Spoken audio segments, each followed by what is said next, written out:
Just after 2:15, keen and won't be broken on the afternoon show. Now, my first guest is a legendary musician. He was the lead guitarist of worldwide rock sensation Queen, but that's not all he's known for, because he's also an astrophysicist. Brian May is going to be performing with Kerry Ellis. They're doing the Candlelight Concerts. They're touring around, and they're going to be at the Theatre Royal in Bath for one night only on Sunday, the 23rd of February. I caught up with them both earlier and started by asking Kerry what songs are going to be on the menu. Oh, it's such a range. We have some Queen songs, obviously, because people love a Queen song. Things from theatre, we do some Beatles songs, we do Dust in the Wind, we do all kinds of things, and it depends on the night as well. The show does evolve, and it changes depending on our mood and the crowd, and it's really diverse, I think, is the way to put it. You say everyone loves a Queen song. You're right. What one do you love doing, Kerry?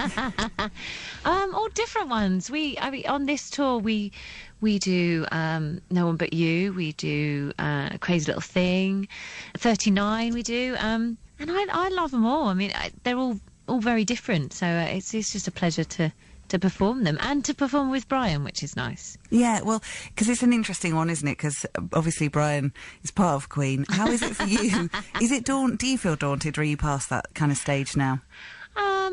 Not really daunted. I think I feel privileged, but I get to enjoy it as well. Brian and I have been working together for about 12 years now, so it's more of a enjoyment than a daunting thing. Yeah. It's very funny. A lot of people ask that, and it's actually me who gets daunted because Kerry's an unbelievable performer, and I feel very much a sort of, not exactly a pressure, but a great challenge, to do the right things and to get everything right. So yeah, I mean, but we're used to each other, and we enjoy it. It is fun. You mentioned about the talk in between the songs, and I'm guessing this isn't just your average kind of banter. I can already get a sense from the two of you, having worked together for 12 years, having done various different tours as well, that you're probably really comfortable, know each other incredibly well, and can tell lots of good stories. So are these tales from being on the road together, or what kind of insights and nuggets are you sharing? Yeah, it depends on the night. It is very loose. It's whatever comes very up. Spontaneous. Really. It's whatever makes us laugh. Generally makes them laugh. Yeah, and sometimes we talk about obviously things that have happened on tours in the past. We've both been very busy, even in the time that we've been doing this. And then there's the sort of ancient history. Sometimes the songs call for a story, in a sense, like Dust in the Wind, which we do. I have a history with the guy who wrote that, who's called Kerry Livgren, out of Kansas, and that brings up stuff about Queen touring history, and also about cosmology, because dust is where I'm at in my astrophysical studies. You and your PhD in astronomy. Yeah, there's not too much astronomy. You don't need to get worried. There's nothing too demanding. Do the audience speak back to you? Because I'm guessing if you've got the right kind of environment, they're actually going to say stuff. Yeah, it does happen. Yeah, it does. They get very involved. But that's the whole point of this show, is that it is very interactive, and it is something new. Like we say, it's being in somebody's living room. It's making it very personal and something that they might not have seen before. How did you two end up working together? Just to remind us of the sort of journey of how this happened. Well, it's thanks to We Will Rock You, really, because Kerry created the role of Meat all that time ago, and was in the show for 2 years before she went off to do many, many other things, including 150 years in Wicked. It's growing as the day goes on. But yeah, we started working together just on an experimental basis, putting a few tracks down, and it was a long time before we produced something in the studio which we felt was worthy of putting out, but having done that, we've sort of carved out a place for ourselves, I think. And it is part rock, it's part musical theatre, and it's part a few other things as well. So to me, it's very challenging to find that territory, to use Kerry's voice and whatever I bring to it. And Kerry, you mentioned about working with Brian and sort of just giving a nod to the fact it's great working with him and it's made a difference. What kind of difference do you feel it's made then to you and your career? Well, it's a completely different side. I've obviously come from theatre, and I've done a lot of theatre in my career, and working with Brian brings a completely different side of me out, really. We do, because of the style of music, I think, and because of how he produces what I do. And he's definitely opened up options to me, like initially recording the first album, Anthems. You know, Brian allowed me to be involved in the entire process of the producing side of it, so I learnt so much. And now touring with him, I'm still learning, and it's kind of great to develop as a performer, you know, every time we go out. Brian, how many years have you been performing on stage, sort of roughly? 159, I think, yeah. Okay. So well, I don't know. I started playing the years. guitar at the age of about 7, probably, you know. So, and first public performance was probably when I was about 17. I'm now 85, so you can work it out for yourself. So we know it takes a little bit of thinking, but in a good way. And I suppose the reason for asking that question is just about whether you still, you know, get the same thrill from doing it, and if actually doing it in this way with Kerry gives you a slightly different twist on it and a new challenge that is a good thing. Yeah, all of those. Yeah, I love it. I do love it. I love to play, and I love to play in interaction with someone who's good. You know, playing on your own is okay. I think the best things happen when you get an interaction and a powerful sort of interplay. So working with Kerry, yeah, I love it. I find it constantly different, constantly challenging, and a lot of fun. Did you play to the Queen? We did the... members of the royalty. We did the Festival of Remembrance for the Queen. Yes, we did. I think... At the Albert Hall. Yeah, yes, the Albert Hall. And you performed for royalty launching a boat not long ago, didn't you? I did, yeah. Did you? What happened there? It's for Kate, wasn't it? Yeah, Princess Kate. I was launching the Royal Princess was the name of the ship, and Kate was doing the Smash the Bottle on the ship, and I was singing the song for her. And she was pregnant. We were both pregnant at the same time. It was lovely. Ah, that sounds quite surreal. It was weird, very strange, but lovely. You know, she's wonderful.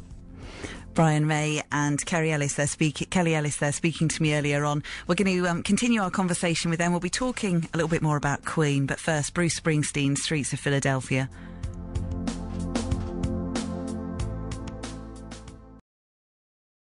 26 minutes past 2, in conversation with Brian May and West End star Kerry Ellis. They're going to be performing a Candlelight Concert in Bath on the 23rd of February. And one of the things we kind of talked about briefly was Brian having a PhD in astronomy, which he does have. And so I asked him if he's been surprised by how much it's taken off. Well,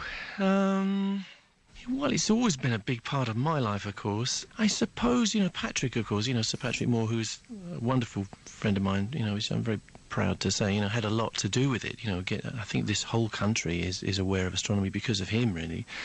But, of course, there has been a lot going on in NASA and everything. I guess it has taken off, you know, and the sky at night is now being rejigged, but you have, you know, stargazing live out there, and these guys do a very good job. I think there is a good awareness of the cosmos out there. Stephen Hawking's done a lot for it, you know, Do you think and my namesake Brian's done a great job. Well, yeah, and I was going to wonder, would you throw your own name? You might not. You might be too modest to throw your own name into the ring as someone who's helped popularise it. Yeah, a little, I suppose, yes, a little, you know, and I've been a sort of a close friend of the sky at night all the way through. But I haven't actually appeared on there that much. Yeah, I do a little bit, I suppose, yeah. Go on. Well, I was going to say there's this wonderful thing called Starmus, which my good friend Garrick Israelian puts on in Tenerife. There's going to be another one of those very soon, which is sort of music and astronomy and astronauts. That's something special. Because something that people might not kind of realise is, were you doing your PhD and then Queen kind of took off and then you picked it up? 30 years later. Yeah.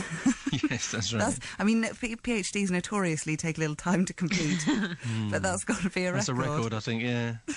And he was doing it while he was doing a lot of other things as well, so it wasn't just one thing. Are they the sort of two big things then, music and astronomy? You could have done one or you could have done the other, and you went in the direction that you sort of got pulled in at the time? Yes, I guess so. I never regretted giving up astronomy. I always said I did astronomy a favour by giving it up, really. But I was able to I'm very lucky to be able to come back and fulfil a lot of the dreams. I mean, to get that PhD was great. And, you know, I have a number of honorary PhDs, but this is the one that I worked for. This is the one that really matters to me, you know. So to be a Doctor of Astrophysics was, you know, a great dream. And it's tough. It was tough to do it, but it was worth it to you know, make that full circle. Is it something we'll see you sort of doing more of or more with? I'm always doing a little. There's always a bit of astronomy in my life, and we are doing an experiment which sort of repeats my dust experiment at the moment. But music is the biggest call in my life, I have to say. Queen still calls me, it's calling me right now, and I love it. Love to do that. But, you know, and doing what Kerry and I do calls me, because I think it's different and new. You know, I don't want to be stuck in Queen forever, although I am. Well, but it's an interesting one, because I was just thinking, you know, Queen were pretty original, I think, in their sound. You had your own sound then, and I can understand that if that's something that you strive for, that actually, even if it is still with a Queen calling, that you're trying to get your own sound again with this. What works are you most proud of? Well, strangely enough, I think my favourite album is the Made in Heaven one, which we made after Freddie went, using a lot of the fragments which he'd left. And to me, that album's got a great deal of depth and maturity, and I love, you know, it was a real labour of love to do that, and quite painful at times to do it, listening to Freddie's voice when he wasn't there anymore. But I love that album, you know, I'm very proud of what we did to it, you know, I think we did him justice. Very proud of the album that I produced for Kerry, called Anthems. It sounds like in some ways it's that balancing act, isn't it? It's recognising that Queen is still huge, it's still popular, people still want to hear it, you're still a part of that, you can still enjoy it, make money from it. And then there's also the desire to be challenging yourself and doing something new, and perhaps doing this with Kerry as a way of doing the two things. Yeah, it is great. You know, I have to try and remind myself to be grateful to Queen, in a sense, because it's because of the success of Queen that I'm able to do all these other things which I love. So I'm very lucky, you know, to do astronomy, you know, the animal work that I do, you know, but all that comes because of Queen, in a sense, so I'm continually grateful to it. So it's kind of what you remind yourself if you feel slightly weighed down by the repetition of it, maybe. Yeah, no, it's not repetition. It's just that, you know, that it's a long shadow, in a sense, and it's hard to come up to it. And sometimes people, you know, expect everything to be Queen, and of course it's not. You know, but Queen is something that I do love. I've grown to love it all over again, I think. Yeah. On that, I just wanted to ask one thing. Thinking about this interview and talking to you, and I was thinking about Queen and what they were known for, and Freddie being a flamboyant figure and sort of a life of excess, and I wondered, was the rest of the band like that? A life of excess? Yeah. Very moderate man was Freddie, come on. But, you know, various members of the Stones have sort of gone a little bit crazy at different times. And I was thinking, what about the rest of Queen? Well, it's all out there, you know. We did have a good time, yeah, but we had a good time in the context of being professionals in what we did. So we knew when to work and when to play, and I think that's the bottom line, really. That you have to take care of yourself, because you have a responsibility, if people have paid money to see you, to give them what they want, you know, what they feel they've paid for, you know. So, you know, that's maybe a crude way of putting it, but we had a great professional kind of standard which we lived up to the whole time, and very, very seldom did anything from our private lives or our sort of, you know, party lives, if you like, you know, interfere with what we were doing musically. I must just say that one of my favourite memories, actually, is linked to Queen. That's why I'll just share it with you quickly. When I got married, we played Don't Stop Me Now, and it's the only time I've ever seen both of my parents dancing. For better or for worse. Fabulous, but it's that kind of a thing, though, isn't it? It just had that ability to get people, even those who don't dance, in a really great way, and just it's an anthemic kind of thing that will just stay with me forever in such a lovely way. That's so great. Knowing I'm talking to you, that's something I have to share. Good. Oh, we like being part of your life and your mum and dad. Then you will be for loads, but you will be for loads of people, and this is the treat, isn't it? You must get this all the time. Yeah, it's wonderful. I really feel very grateful. It's amazing that happened, you know, and us 4 kids all that time ago, you know, with extravagant dreams. It's incredible that it happened. Kerry Ellis and Brian May speaking to me earlier. We've got one more part from them, which we'll come back to. Back now, though, to the final part of my conversation with the Queen guitarist Brian May and West End star Kerry Ellis. They're doing these sort of stripped-back, acoustic, kind of intimate gigs. They're calling them Candlelight Concerts, and they're going to be doing one in Bath at the Theatre Royal on Sunday the 23rd of February. Now, you may, if you were listening just a few moments ago, you'll know that I was telling them my Queen story, and I'm guessing they get that all the time. But I also imagine that both of them must get the chance to meet the people that they also admire. Yeah, it's one of the great perks of doing what we do. You get to meet people that you admire, and sometimes even work with them. Like who would it be for both of you? Who do you like listening to? You know, it's interesting if you're on a bill with somebody, if you're doing especially charity concerts, you know, the diversity of people on the set list is incredible. We were with Alice Cooper at the Albert Hall, I think it was last year doing the Sunflower Jam, and you know, I was on the stage with Brian and Alice Cooper at the same time going, this doesn't happen normally. This is so surreal, but so wonderful, because he was absolutely just charming and completely lovely. So, you know, you never really know who you're going to find yourself with in a dressing room or on stage, you know, rehearsing a song. Brian, who did you like listening to when you were growing up? Well, it was American rock and roll which changed my life, I guess. You know, Buddy Holly, Little Richard and Elvis and people like James Burton, guitar-wise. But then there was this whole English explosion, and I was really a disciple of the Beatles, and we do Beatles songs in our set, and we love it. You know, to me, that it's kind of a Bible, the way the Beatles handled themselves in that short period when they were incredibly creative, and the songs are wonderful, the arrangements are wonderful, their voices are wonderful. And Jimi Hendrix, to me, that's, you know, he's kind of still God for me, I guess. Really? Yeah. So if there's a song that I can play for you, which I can arrange to do on the show, but what should I play? Who would you like me to play? Well, recently we've been doing a Beatles song called Tell Me What You See. You could play that if you like. And we do it as a duet, which is unusual. Most of Kerry just sings. But you could play that if you like. It's not one of the best-known Beatles songs, but to me it's great. I love the simplicity and the message of it. And are you two going to invite anyone else to join your duo? You never know.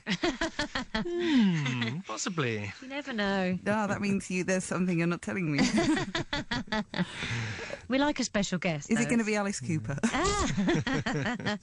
Never say never. Oh, really? OK, well, we watch this space with interest. Thanks both, Brian and Kerry. Lovely to have you on the show. Thank you. And here's the song that they mentioned. If you let me